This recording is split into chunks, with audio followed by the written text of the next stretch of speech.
Hello and welcome to Before You Pull, where we will show off the kits and details of upcoming characters, as well as some recommended teams and disc setups to help you plan your pulls. All of the following is from the creator server, so things are still subject to change. This time though, we're going over Vivian Banshee from Mockingbird. Yes, that's her real surname. An S-rank ether anomaly agent that likes to weave in and out of battle. Before we proceed, I will say as always, I am not your father. I cannot tell you whether you should or should not pull, but hopefully by the end of this video, you can come to your own conclusions. Firstly, as a quick TLDR of Vivian, she plays somewhat similar to Burnice, where she prefers to be off-field to help trigger disorders with another anomaly agent. However, the way in which you build up her off-field attacks is a little bit more involved than Burnice, but the reward for this extra effort is a lot more damage output. Let's explain Vivian's kit to give you a better idea though. First off, the key component to Vivian is managing her feathers, which are below her health bar. The small triangles are flight feathers, while the outer circles are guard feathers. You start battle with 2 flight feathers and you can earn more through various attacks. The first method is using her basic attack string, where the final attack will generate 1 flight feather. But in this basic attack string, just before the final hit, Vivian will enter a noble woman stance, where she steps back and enters a pose. During this pose, you actually can't move around, but if you time your next attack to dodge an incoming hit from an enemy, you will get 1 extra flight feather. However, you can't hold this pose forever, and it's slow and not really reliable. So there are much better ways to generate flight feathers. For example, using Vivian's EX special, which generates 3 flight feathers, or her ultimate, which of course gives 5 flight feathers. One of the better methods is to use a defensive parry, switching into Vivian, which will give you 2 flight feathers. So ideally, you can use a defensive parry and then an EX special to very quickly build up 5 flight feathers. The last method is to use a quick assist into Vivian, where she shortcuts to the last hit of her basic attack string, which again only gives you 1 flight feather. But now that you have these flight feathers, what do you do with them? Well, after all of those attacks that I just mentioned, Vivian will begin to hover in the air. If you attack while in the air, Vivian will do the fluttering frock suspension attack, which will convert all of your flight feathers into guard feathers. So from here on, when I refer to the conversion attacks, just know that I'm talking about this. But actually, you don't need to hit the attack button yourself to do this. If you simply switch out to another agent while Vivian is still in the air, she will do this conversion attack automatically. Now, once you have these guard feathers, this is how Vivian can attack from off-field. When any character, including Vivian, hits an enemy with an EX special attack, 1 guard feather will be consumed to launch a feather bloom attack, which deals a burst of ether damage. This can only be triggered once per skill usage though, so continuous EX skills like say Piper and Burnice will only trigger it once. However, for Burnice specifically, you can technically trigger it twice when you use Burnice's skill a second time to go from 1 flamethrower to 2 flamethrowers. And importantly, don't forget that Astra Yao's Tremolo attacks that occur when you switch agents with enough energy also counts as an EX attack. Now, if you have Vivian's team passive, which requires an anomaly or an ether agent, which you should probably do, whenever another squad member applies an attribute anomaly to an enemy, this will also trigger a feather bloom attack. Not only that though, but the team passive also increases the corruption damage and the corruption disorder damage by 12%.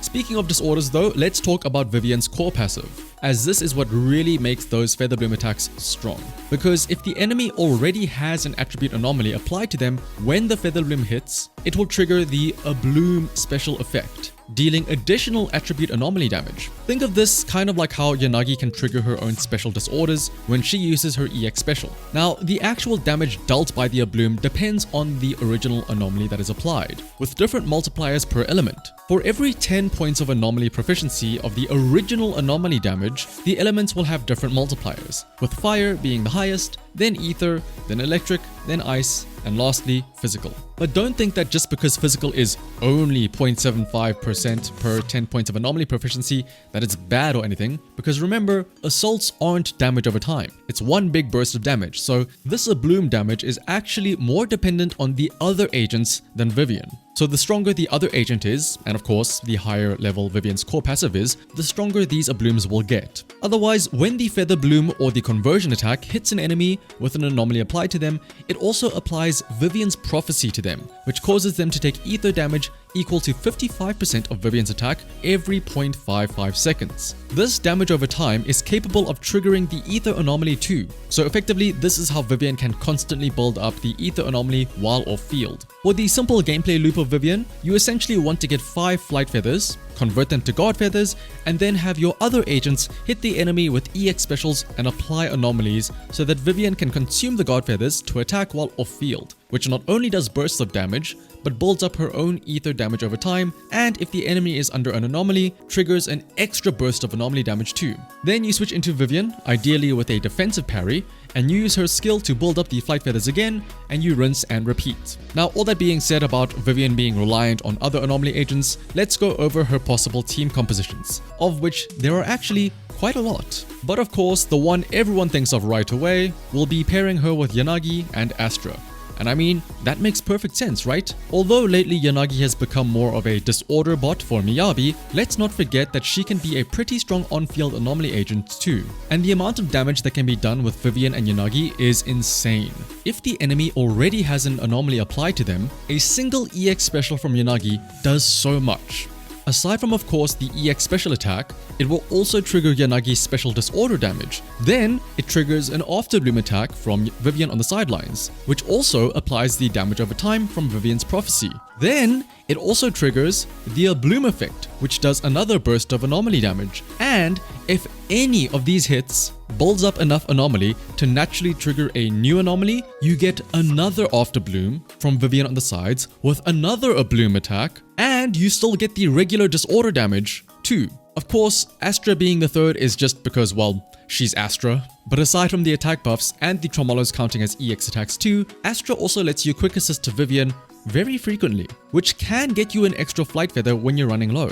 Again, ideally you use parries and EX specials to stock up on flight feathers, but with how fast you're applying anomalies and using EX skills, sometimes you might need to use quick assists too. Unsurprisingly though, of course, Miyabi also works as another anomaly user, but I mean, do I really need to let you know about that? One team I would like to highlight though is the A-rank team of Vivian with Lucy and Piper. Now yes, you will probably need Mindscape 6 for the 2 A ranks if you want them to be on par with some of the S ranks, but if you don't have some of the other S ranks, or if you need them for other teams in say Deadly Assault, Vivian works really well with Piper and Lucy. Really, as long as you have an anomaly agent and a supporting agent of some type in the other slots, you'll be fine with Vivian. You could also try and go full on anomaly with Burnice and Yanagi both, although trying to juggle both Burnice and Vivian's gauges might get a bit too much. And of course, with Jane being rerun at the same time, you'll be glad to know that, naturally, Jane will also work well with Vivian. Slot in a support of any type in the 3rd slot and you're good to go. Also, notably, the Mockingbird Bang Boo, Robin, is actually really nice, since it requires only one member of Mockingbird to activate its passive, and depending on which agent is on field when it attacks, it provides a different buff. So, for an anomaly agent, it increases the anomaly buildup of its own ether attacks, which fits in perfectly with Vivian.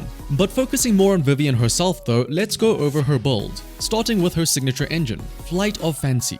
For its main stat, it gives 90 anomaly proficiency at level 60, which is nice, but it also increases anomaly buildup rate by 40%, even more nice. Further though, when the equipper deals ether damage, their anomaly proficiency increases by another 20 points, stacking up to 6 times. So a total of 210 anomaly proficiency when you take the main stat and this buff together. And trust me, this buff will be up 24/7 thanks to the Vivian's prophecy damage over time. Now, that being said though, as usual, this engine is by no means a must-have. Vivian will also work without it since there are alternatives. Although to be fair, they won't make her hair glow.